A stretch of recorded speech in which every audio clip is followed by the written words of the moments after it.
Hey guys, and welcome back. I'm excited to talk to you guys today about what I did right during demo time and what I did wrong and what I should have done.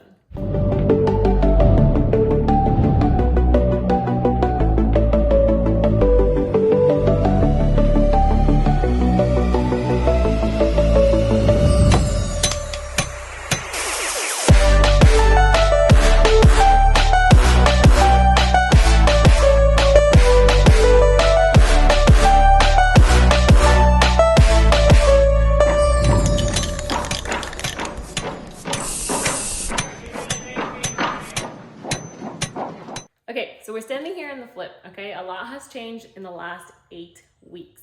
Now, I'm gonna take you guys through a quick trip down memory lane to see everything that we did during demo and junk removal day. Well, weeks, because it ended up being 2 weeks long.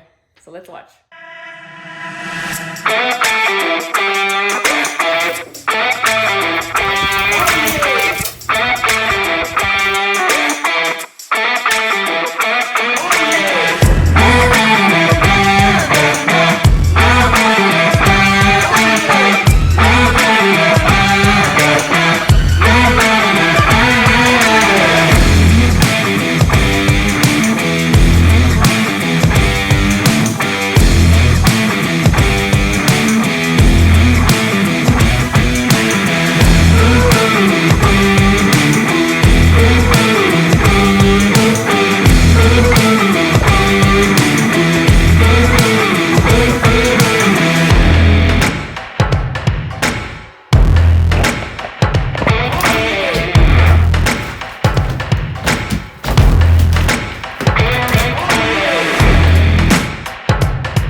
the mice, jeez, that was some scary stuff.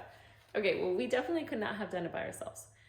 It was my dad, my mom, myself, and I even hired out a crew called Black Rock Demolition. They are a group of people that I met through Instagram. Super grateful for them. And they came out for a day. We ended up filling up 2 giant dumpsters. And even after they left, we continued to fill dumpsters. 3 more later, AKA 5 total, we were able to clear the house. We were able to remove the drywall. We were able to remove the insulation. We were able to make this place a blank canvas. That is the only thing that I did right. Now, let me walk you through the stuff that I did wrong. The first thing that I did wrong was try to get quotes from electricians while the place was still full of stuff.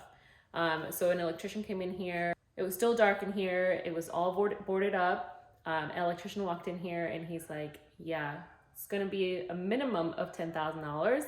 It might go up. And he didn't even look around. And I was like, okay. I ended up getting some advice from Felipe Mejia, and he said, clear out the place first and then start getting quotes for everything. So that's what I did. We cleared out the place. I called up a couple other electricians, one that gave me a pretty good quote, went with them, and they started the electrical work right away. Super grateful. They did an amazing job. Obviously they're not done because we need to finish the drywall and the mudding in order for them to come back and do the finishing lights.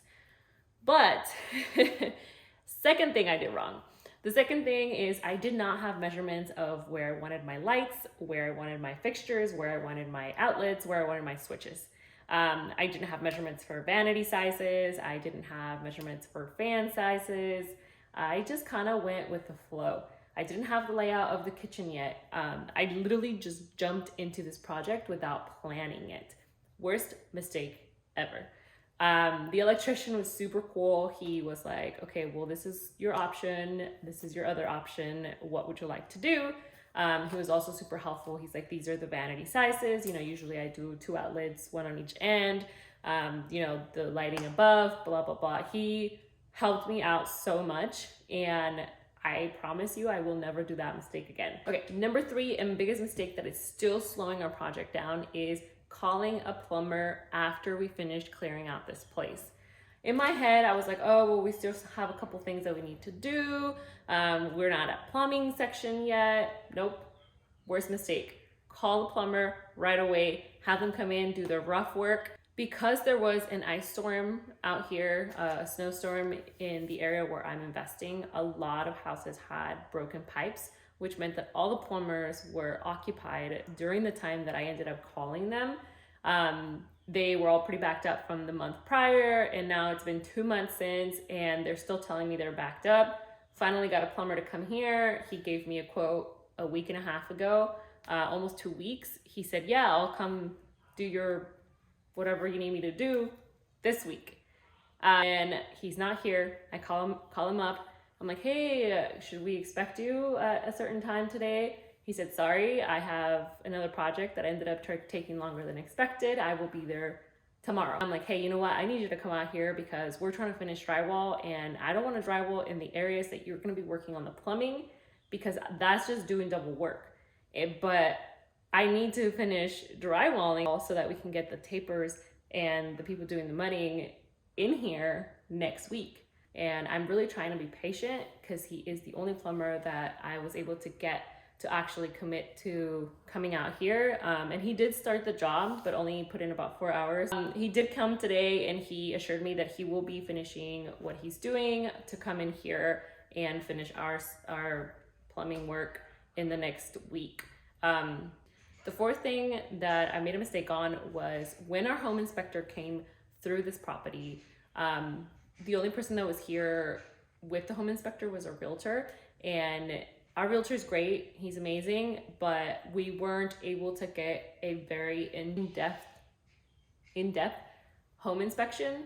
A lot of it was missed just because the house was boarded up and there was a lot of junk in here. You could have missed it even if you try looking for it.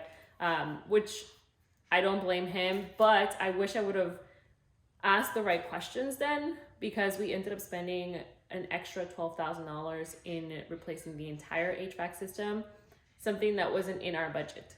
We knew we needed to change the electrical. We knew we needed to fix some of the plumbing. We didn't think we were going to change the entire HVAC system.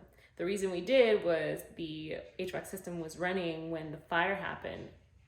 So all of the smoke ended up being inhaled by the vent system, and the coils and heater and thermostat, maybe not thermostat, but I don't know the proper terms, but it was all smoked up. It was charcoaled. It was bad. It was in bad condition. I saw it when the HVAC professional came in here, and I wish we would have known that, so that we would have negotiated the price down even more than what we already had negotiated. So that's definitely something that I wish I would have done differently, and I am never gonna make that same mistake again. I did have a home inspection today for another property. I went in there, I asked 110 questions, and I made sure that all my questions were explained and I had an answer to them. And it was so informative. I felt like I had learned so much in just that one walkthrough with the home inspector, who is incredible, and I will forever use him. So yeah, make sure you have a great home inspector in your team. Side note. So now where are we, right? We are still in the process of putting this house back together.